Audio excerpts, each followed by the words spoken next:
Ada yang dari pasien dari Lampung yang positif pertama kali itu kan dia pulang dari Bogor.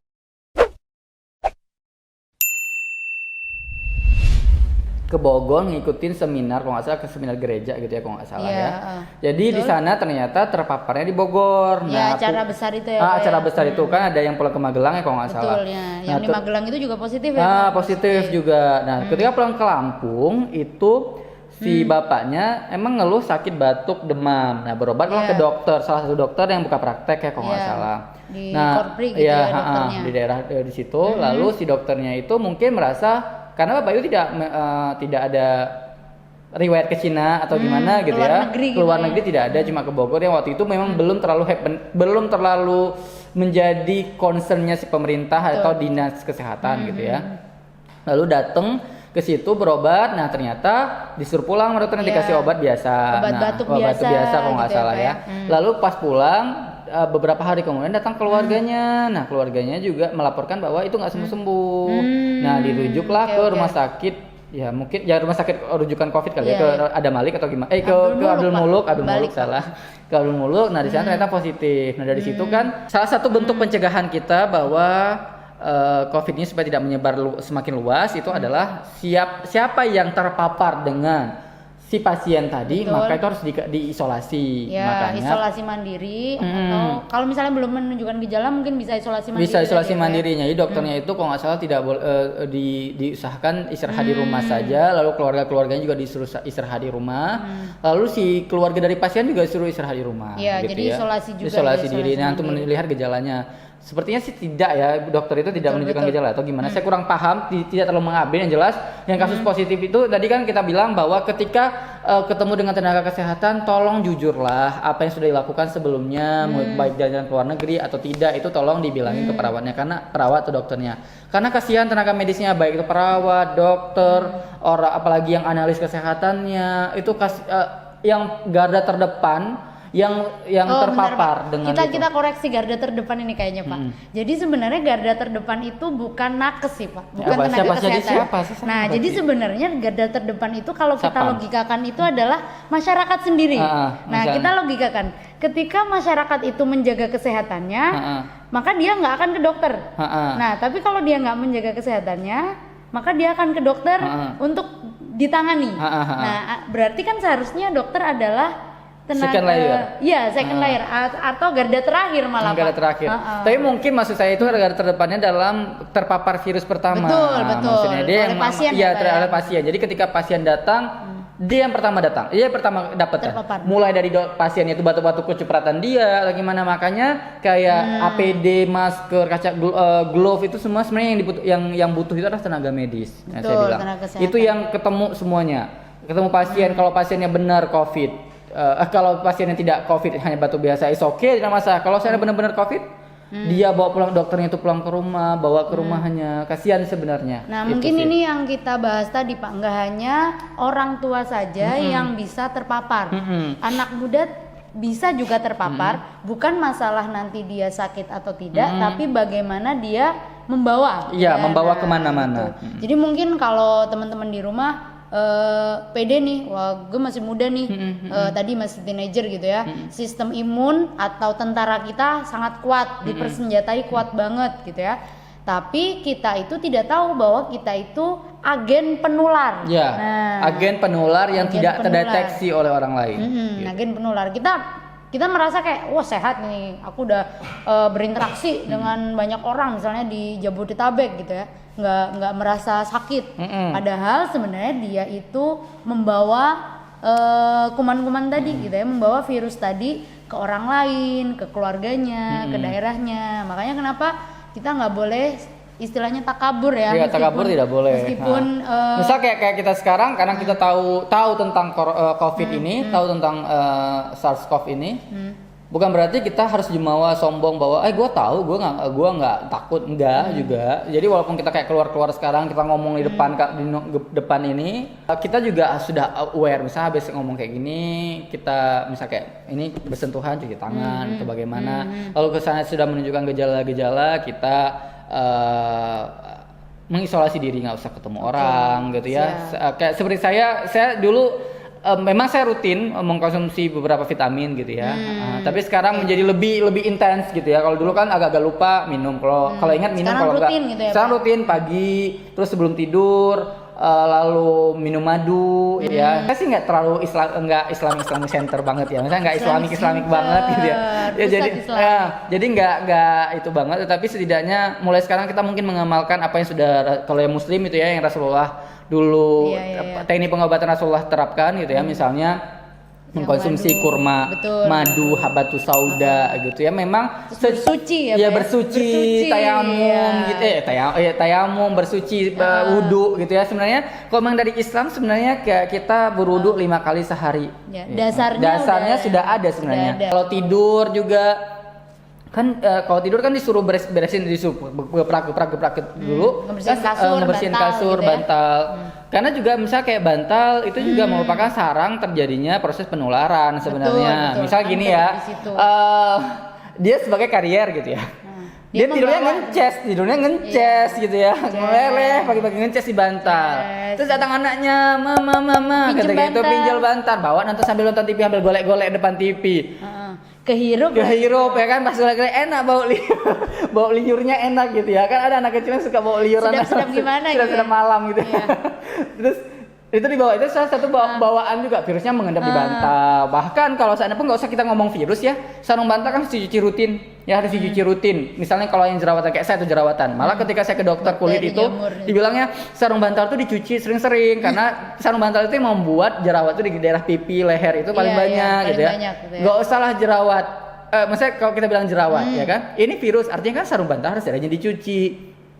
Spray harus sering diganti, tempat harus sering dibersihkan gitu ya. Itu sebenarnya semuanya sudah diajarkan di dasar tuh di Islam sudah dijelaskan semuanya gitu ya. Nah sekarang kita mungkin ini Pak memperjelas mitos dan fakta Ellen DeGeneres itu loh Pak ya. Nggak nonton. Nggak nonton, sayang sekali. Nggak punya channel itu. Oh iya. Oke, jadi kita akan memperjelas lagi nih mana yang mitos dan mana yang fakta, dan ini sudah berdasarkan WHO ya Pak ya. Maksudnya WHO itu adalah sumber yang paling terpercaya saat ini. Jadi kalian kalau misalnya nggak bisa nih bahasa Inggris, nah pakai Google Translate kali Google Translate. Tetapi nanti kalau WHO juga nanti kan di situs Indonesia itu kan ada yang COVID-19 ya, covid19.go.id khusus untuk pemantauan COVID. Jadi kita bisa tahu berapa pasien yang terkena positif, yang meninggal gimana, yang sembuh gimana, informasi itu juga banyak di sana. Jadi kalau ibu sangat worry di rumah atau teman-teman di rumah itu sangat worry bahwa ini berapa sih penyakitnya, berapa sih yang udah sembuh gitu ya, silahkan cek berkala setiap hari, itu setiap jam diupdate gitu ya, setiap jam diupdate. Nah sampai saat ini covid19.go.id itu dia mengacu ke WHO ya. Jadi itu kayak WHO-nya Indonesia. WHO gitu itu Indonesia. Jadi kayak sebenarnya kayak menarik data dari WHO atau dari para peneliti-peneliti dunia itu digabungkan menjadi satu gitu.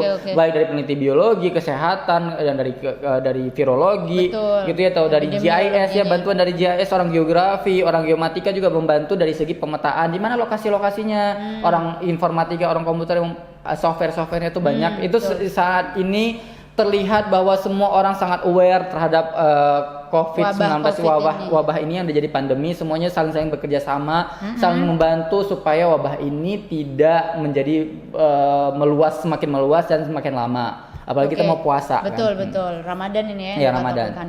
Oke, kita ke mitos atau fakta ya.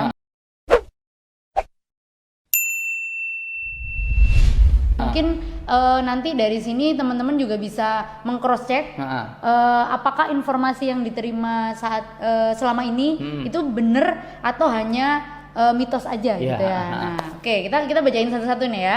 Ini ada COVID-19 bisa menular lewat barang-barang produksi Tiongkok.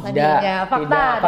Faktanya virusnya itu tidak segampang itu untuk dibawa dari Cina ke Indonesia misalnya ya. Kalian pesan online, kita work from home gitu ya, tidak bisa, kita mau physical distancing. Saya nggak mau keluar rumah, saya nggak mau ke pasar, saya nggak mau ke mall. Pesan online, barang dari Cina lebih murah. Karena murah mungkin nggak dibawa virus COVID itu. Supaya trik cara supaya Indonesia kena COVID sama kayak Cina. Kemarin itu kita ketawain Wuhan, Cina kena virus. Jadi dibuatlah harga-harga murah supaya dikirim ke Indonesia. Nggak ada. Itu adalah mitos ya. Itu ada mitos. Nah, COVID bisa ditularkan lewat gigitan nyamuk. Tidak. Ya, yang tidak. Ditularkan gigitan nyamuk adalah malaria, demam berdarah, kaki gajah, gitu ya. Itu enggak sama jadi sekali. Malaria dan DBD itu sebenarnya lebih bahaya daripada COVID lebih matinya lebih cepat. Lebih cepat gitu ya. Dan itu yang ditularkan lewat nyamuk gitu ya. Kalau COVID enggak ya. Oke, lampu didesinfeksi UV dapat membunuh virus corona. Secara teknikal itu bisa mematikan, tetapi bukan berarti kalau seandainya berbondong-bondong beli lampu UV terus Anda berjemur di bawah UV mati selnya. Kanker kulit Anda nantinya. Jadi misalnya tangan kita setelah pegang-pegang itu ditaruh di UV gitu ya Pak? Capek ternyata hasil ternyata nggak ada, malas cuci tangan, ada lampu UV kayak gini.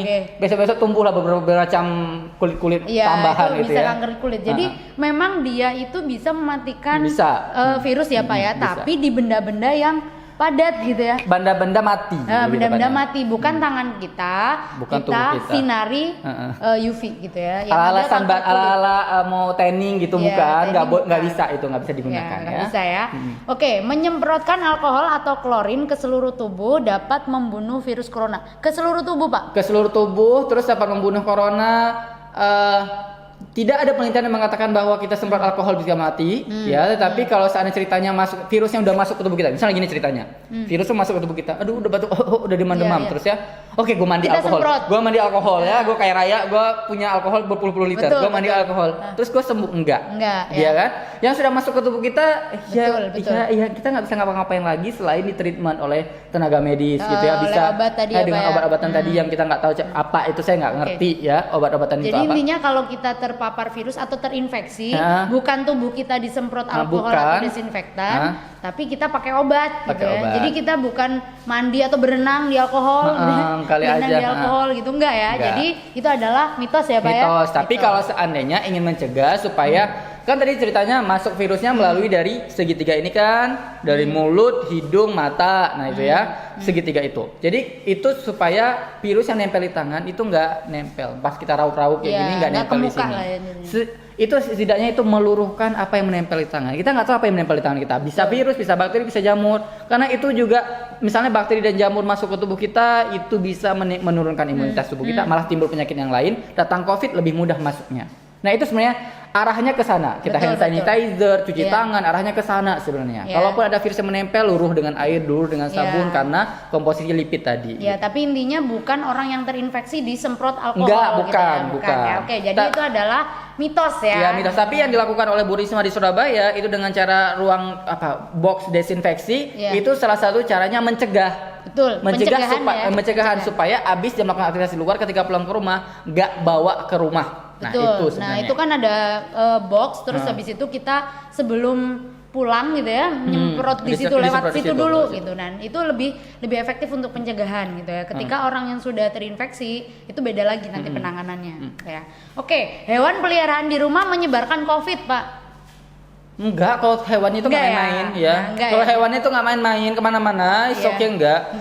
Gini, penelitian yang mengatakan bahwa tidak. Memang si corona ini awalnya kan dari kelelawar, memang benar dari kelelawar. Kelelawar pindah ke manusia. Betul. Tetapi perpindahan dari hewan ke manusia itu lebih rendah, sangat rendah dibandingkan manusia ke manusia. Yang bikin heboh sekarang adalah manusia ke manusia, bukan hewan ke manusia. Bukan berarti dengan hewan ke manusia semua si kelelawar itu dihanguskan, enggak. Punah kelelawar, enggak ada tumbuhan yang tersebar di mana-mana karena kelelawar yang membantu menyebarkan biji. Bukan itu solusinya. Jadi kalau sana ada punya peliharaan di rumah, ada anjing, ada kucing, ada apa, ayam, bebek, melihara babi atau gimana? Enggak juga, enggak. Sapi, gitu. Sapi enggak menularkan selama hewan itu tidak menunjukkan gejala. Betul. Nah, vaksin pneumonia itu kan gejalanya mirip ya Pak. Vaksin pneumonia itu bisa untuk vaksin COVID? Tidak. Ya. Karena apa? Saya bilang karena virus itu memiliki reseptor yang spesifik. Ya, vaksin itu adalah virus yang dilemahkan. Kalau virus pneumonia yang dilemahkan dimasukkan ke dalam COVID nggak cocok. Ya, gitu, nggak cocok. Jadi tentara kita di dalam tubuh itu dia ada banyak unit. Nah, unitnya itu nanti dia bertugas.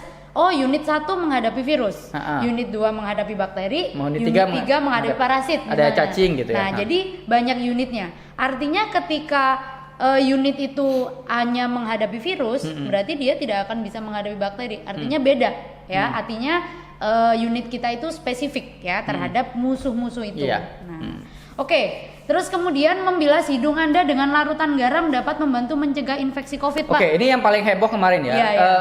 Saya nggak tahu yang nge-share tuh awal indukannya dari mana. Itu katanya kumur-kumur, siramin pakai air garam hidungnya. Oh, iya. Terus nggak ngerti dimasukin pakai spet itu ya supaya rontok tuh virusnya. Nggak ada ceritanya. Itu tidak. Iya. Kalau beda cerita ya. Beda cerita. Kalau segampang itu nggak ada di Italia heboh, nggak ada di Cina betul. mati banyak gitu ya. Kalau gampang kayak gitu ya. Ya saya beli air garam ya. Oh batuk-batuk demam. Garam 5.000. Gitu. Garam 5.000 gitu ya. Apalagi itu udah air laut ya, berenang air laut, hirup air laut itu ya, langsung kita minum sembuh. aja air laut. Nggak ada, itu nggak ada. Itu adalah mitos ya Pak ya. Mitos, nah terus antibiotik efektif mencegah dan mengobati virus corona. Tidak. Ya. Dijelaskan. Ini yang nggak mesti harus corona juga. Salah kaprah. Itu harus dijelaskan dari awal ya. Ketika kalian berobat ke dokter, siapapun itu, terserah mau dokternya tamatan dari mana atau tamat dosen dokternya tua atau muda gitu ya. Yang jelas antibiotik itu adalah senyawa yang dihasilkan untuk membunuh mikroorganisme berupa bakteri. Jadi serangannya ke bakteri. Sedangkan COVID, SARS-CoV-2 ini adalah virus. Jadi antibiotik itu nyerang bakteri bukan nyerang virus. Jadi kalau misalnya kita kena virus, misalnya lagi flu dikasih antibiotik itu tidak cocok, tidak mempan. Justru kalau misalnya kita minum antibiotik sembarangan itu bisa memunculkan resistensi. Jadi kalau saya nanti misalnya kebal, misalnya gini, saya batuk, saya minum antibiotik yang tidak sesuai. Kan kebiasaan tuh manusia masyarakat umum itu gini. Dikasih dokter itu kan misalnya ada 10 tuh antibiotiknya. 10 antibiotiknya, lalu minumnya baru 3. Nah, baru 3 udah sembuh. Oke, gua simpan obatnya. Aduh sayang, ibu-ibu hemat ya. Buat nanti. Simpan di rumah nanti kalau batuk lagi nanti minum obat itu. mujarab dokter ini ngasih antibiotik langsung sembuh. Ternyata padahal bakteri itu di situ dia berdiam diri. Dia nggak menunjukkan gejala apapun. Oke, ternyata dia gini, bakteri itu sama kayak kita. Ketika ada serangan, rame tuh serangannya. Kalau merasa udah kalah, ngapain? Diem kan? Nggak mau akan nyerang balik kan? Harus sadar diri kan? Nyerang balik. Terus dia akan mengumpulkan bala tentara baru. Ya, mengumpulkan. Cari strategi caranya gimana? Misalnya ibu-ibu kan habis diserang, ada berita. Bisu kan, ya aku habis diserang ini ya, rompi. Tahu nggak sih ibu itu gini-gini macam-macam dah. Terpacu kan si ibu-ibu yang lain. Maka dia sudah punya kekuatan baru.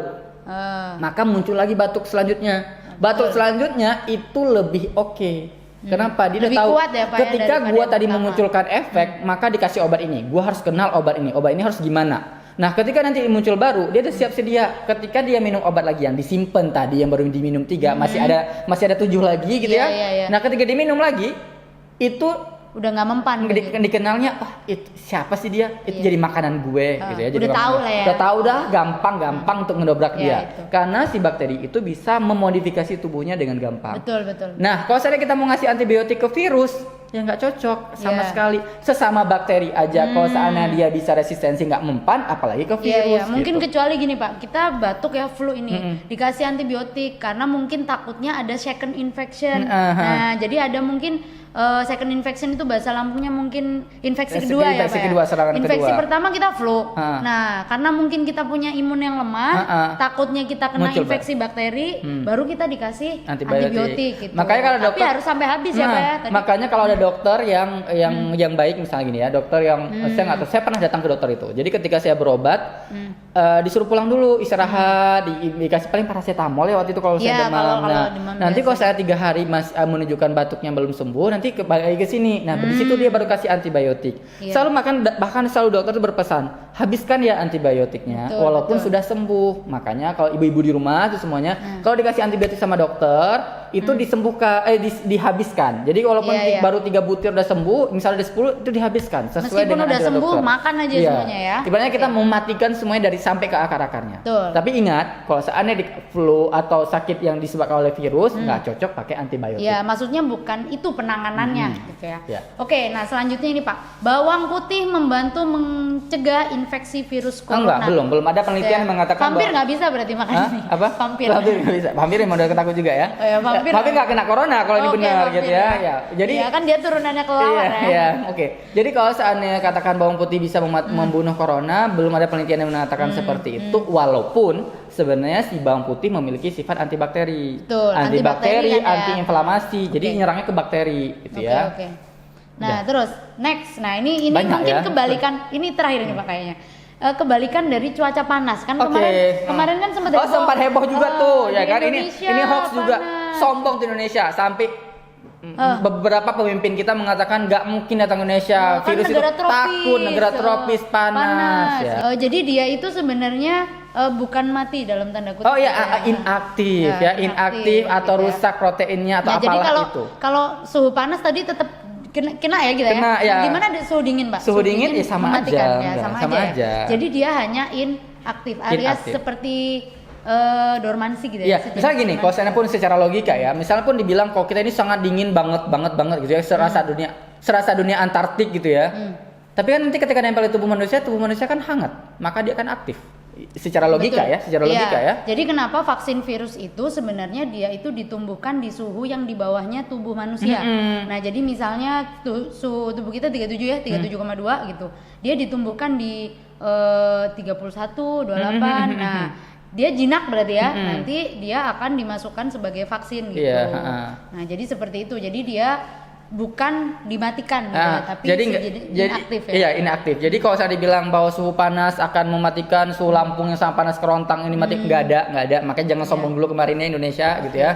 Itu nggak boleh karena itu salah informasi sehingga menyebar jadi kayak gini. Makanya kita harus luruskan informasi-informasi yang beredar bahwa itu jangan bikin panik dan juga jangan bikin itu kita tenang-tenang tanpa waspada gitu.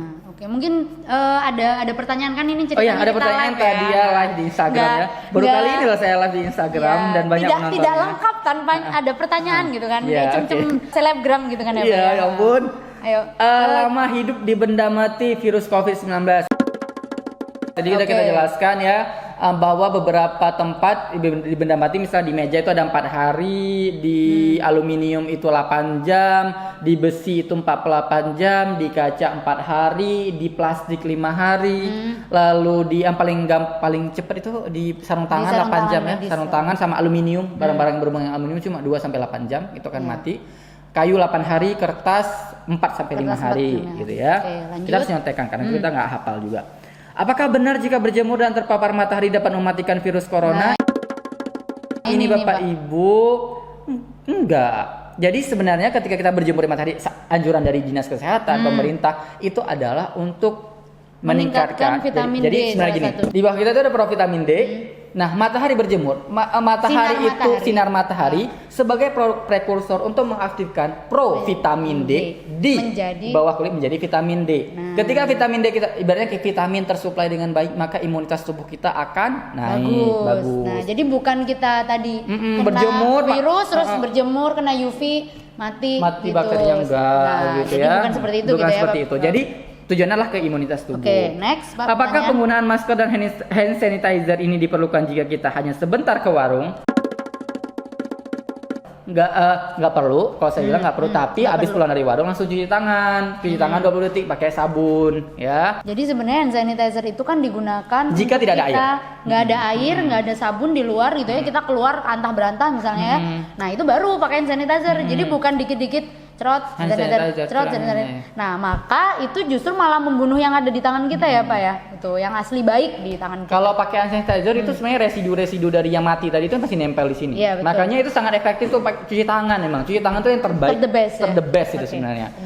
Terlepas kita males, kondisi sekarang malas itu dibuang khusus untuk cuci tangan. Harus cuci tangan. Oke, lanjut. Sabunnya seperti apa? Bawa sabun apa aja yang penting meruntuhkan lemak. Yang penting sabun ya. Sabun gitu ya, nggak mesti harus yang merek tertentu gitu. Oh, mungkin ini dulu ada pertanyaan, sabunnya harus cair atau batang. Nah, kemarin tuh ada kuliah mahasiswa nanya seperti itu. Nah, kalau cair atau batang sebenarnya sekarang gini. Kalau batang ketika kita itu pakai sendiri, oke, nggak apa-apa ya. Batang atau cair itu terserah. Nah, tapi ketika kita makainya beramai-ramai, jadi kita pakainya yang cair aja. Jadi sebenarnya sama aja, itu efeknya sama aja. Oke, lanjut Pak. Apakah COVID lebih menyerang ke anak-anak?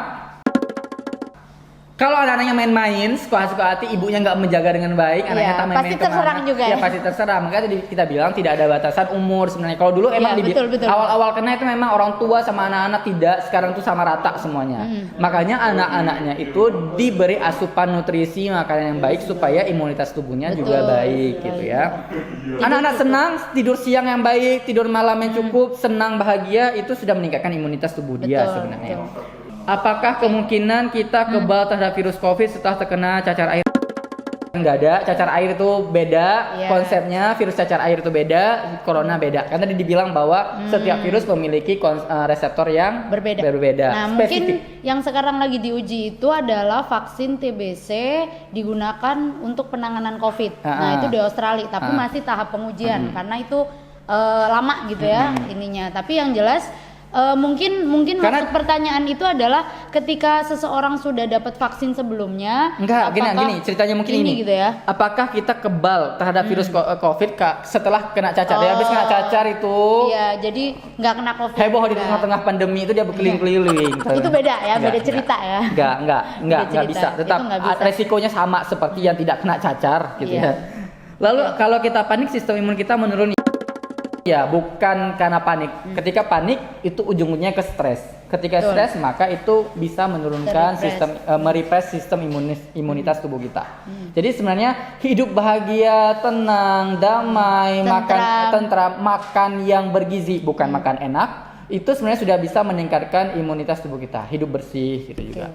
Nah, mungkin di review gitu ya. Di review. Enggak ada satu lagi. Kan sempat heboh tuh yang tentang jahe, kunyit sama teh ya. Jahe sih sebenarnya. Sebenarnya memang beberapa tanaman itu memang ada beberapa penelitian yang mengatakan bisa menghambat perkembangbiakan virus. Tetapi tidak disebutkan virusnya SARS-CoV ini yang untuk COVID ini. Tapi memang seperti jahe, kunyit sama teh-tehan, rempah-rempahan, jamu-jamuan gitu ya. Itu bisa meningkatkan sistem imunitas tubuh kita. Lalu ada ceritanya menghambat replikasi dari virus. Tetapi memang ada penelitian yang belum bisa kita konfirmasi apakah itu bisa berlanjut atau tidak.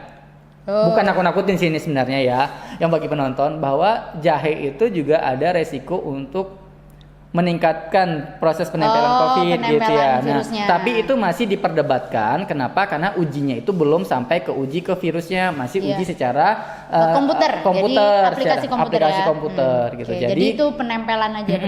Jadi sampai saat ini kita masih yakin bahwa jahe, kunyit, teh atau yang lain-lainnya, yang rempah-rempah itu masih mampu meningkatkan sistem imunitas tubuh kita, membuat kita sehat dan bugar sehingga kita bisa melawan sehingga tubuh kita, tentara kita tadi bisa melawan adanya serangan COVID selain kita mengisolasi diri. Oke. Nah, udah mungkin kita review dulu. Jadi tadi udah dijelaskan di awal sejarahnya itu ya bahwa COVID ini datang dari Cina, kota Wuhan, provinsi Hubei, kota Wuhan, ya. Dari pasar. Terus kemudian selain COVID-19 ini Pak, dulu yang pernah viral itu juga ada SARS, MERS, terus Ebola ya. Ebola itu yang sempat heboh juga. Nah, terus kemudian di sini estimasi kematian sebenarnya pada awal-awal itu sangat kecil, ya, 3%-an saja gitu ya. Jadi nggak sampai heboh gitu ya. Kalau misalnya kalian ngelihat di Indonesia pasti ya banyak sih ya. Gitu. Gini, karena di Indonesia itu merupakan mungkin kalau kita bilang secara dalam sudut pandang itu mungkin belum siap gitu ya, dalam segi kewalahan gitu. Kita belum terlalu preparing untuk kedatangan si virus ini sih. Nah, jadi kalau sampai saat ini berapa negara nih Pak kira-kira yang sudah terjangkit? 187. Jadi sudah banyak sekali negara, makanya ya tidak usah memanfaatkan kesempatan untuk pelesiran dulu lah ya. Iya, gitu. Sebenarnya beberapa negara itu banyak, 150 itu banyak negara dari seluruh di belahan bumi itu banyak ya.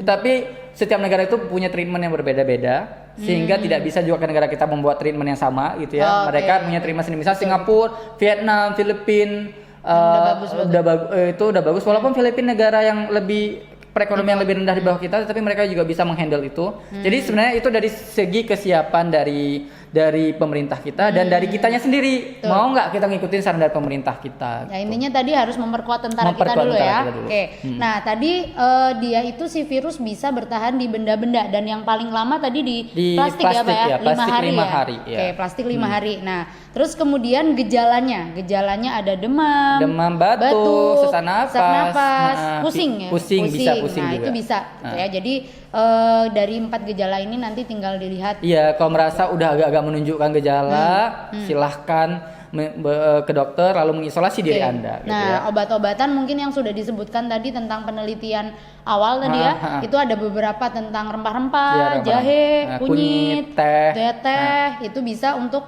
meningkatkan sistem imun tubuh aja. Jadi itu bukan obat spesifik buat COVID. Nah, jadi jangan langsung ngeborong sehingga membuat harga jahe jadi mahal. Betul. Itu sebenarnya itulah kebiasaan orang di Indonesia sih, itu sih sebenarnya ngeborong semuanya, membuat harga di pasar itu menjadi sangat mahal. Ya ada sisi positifnya sebenarnya. Sisi positifnya menguntungkan petani kalau petani memang langsung ngambil ke petani. Tapi kalau saya di bagian tengah-tengahnya itu yang bikin masalah hidup kita. Nah mungkin kita terakhir jadi kayak Mario Teguh ini Pak ya, memberikan suatu pesan-pesan, jangan gitu ya. Belum layak gitu ya. Ya mungkin tadi kan kita yang di sini itu bukan berarti kita itu sangat ahli, tapi kita hanya ingin sharing apa yang kita ketahui supaya ya ini sebenarnya sama kayak penyebaran COVID kan. Ketika satu orang itu menyebarkan informasi yang bagus, informasi yang benar, maka nanti dia akan tersebar juga informasinya. yang benar, nah, jadi seperti itu. Nggak hanya COVID yang menyebar, kita harapkan info yang benar juga menyebar, gitu ya. Nah, itu. Jadi saya punya kata-kata mutiara ya. Sebelum kita jargon lagi nanti ya. Aduh ya lupa kita di jargon. Nah, jadi menurut si Direktur Jenderalnya WHO itu, we are not just fighting an epidemic, we are fighting an infodemic. Nah, artinya apa? Kita nggak hanya memerangi epidemi wabah ini aja, tapi kita juga memerangi hoax-hoax yang beredar gitu ya. Karena kenapa tadi? Hoax menyebabkan panik menyebabkan stres menyebabkan imun kita turun, imun kita turun menyebabkan terjangkit. Nah, istilah kasarnya ada seperti itu gitu ya. Jadi makanya informasi yang benar aja yang harus disampaikan. Ya kemarin itu sempat heboh baru 2 hari yang lalu makan telur rebus. Oh iya kan betul. Informasinya kan nggak masuk akal. Betul ya. Jadi yang penting kita tetap waspada, gaya hidup sehat harus gitu ya. Pastikan informasi itu valid dulu. Nah jelas kayak gitu ya. Cross check dulu. Jadi kita harus cross check. Jadi nggak harus langsung baca terus sebarin ke tetangga-tetangga, jangan gitu ya. Karena sekarang kan kalau ibu-ibu itu paling gampang tuh nge-share apa? Facebook sama WA. Dengan tagline paling bawah itu informasi dari dokter ini. Dicari dokter itu nggak ada pun batang hidungnya gitu ya wujudnya ya. Betul. Dari saintis gitu dari dari peneliti ini paling kita gampang merasa gitu. tercolek gitu. Nggak usah jauh-jauh ya, nggak usah jauh-jauh. Saya punya ibu ya. Mertua saya ibu dari mertua saya. Dia itu sharing kayak gitu ya. Semuanya gitu ya. Pingin komen itu salah, tetapi orang tua mau kita benarkan juga bingung gimana caranya. Nah, makanya sekarang ibu-ibu itu di rumah ketika baca itu kalau bisa di cross check dulu. Misalkan ada omongan dokternya, tinggal aja. Kan HP-nya tuh smart ya. Semoga ya penggunanya lebih smart. Jadi dicari dulu di Google. Profesor siapa? Profesor apa? Muncul nggak di Google? Kalau muncul di Google nama di urutan halaman pertama, berarti itu terpercaya, bisa dibaca lagi, nanti dicari dulu, nanti dicari Facebook apalah si profesor itu. Tapi kalau seandainya nggak ada muncul, ya udah jangan disebarin. Ya udah itu tidak ada. Masa sama makan telur bisa hilang corona gitu ya? Tadi minum alkohol gitu ya. Nggak, alkoholnya nggak ada, jadi nggak udah langka karena udah diburu semua. Minum Jack Daniel gitu ya. Iya, minum minuman beralkohol. Minum beralkohol supaya sehat. Bukan kayak gitu, itu malah nanti nge-fly. Nah, nge-fly sistem imun turun lagi intinya. Balik lagi gitu ya. Iya, kembali ke sistem imun. Oke, mungkin itu tadi kita sudah membacakan pertanyaan ya, sudah kita review. Intinya kita harus melek informasi. Melek bahasa apa ya? Harus sadar informasi gitu ya. Jadi mengkonfirmasi informasi yang sudah kita dapat. Lalu yang paling penting untuk corona ini adalah kita harus menjaga imunitas tubuh kita. Imunitas tubuh kita jangan kalap semuanya dibeli, jangan panik, intinya tetap hidup sehat saja. Oke, kita mau jargon Pak yang terakhir kali tadi waspada harus, panik jangan. Waspada harus, panik jangan. Oke. Nah, kita mungkin sebelum menutup live session ini ya, mungkin nanti lain kali kita bisa sharing-sharing lagi selama wabah corona ini kita akan sangat welcome untuk bisa sharing segala informasi seperti itu, asalkan informasi yang disampaikan di masyarakat itu benar adanya. Mungkin nanti gitu ya. Beberapa minggu ke depan mungkin sudah ada laporan-laporan dari peneliti-peneliti dunia terkait dengan vaksinnya atau senyawa-senyawa yang bisa diuji gitu. Karena sangat aktif.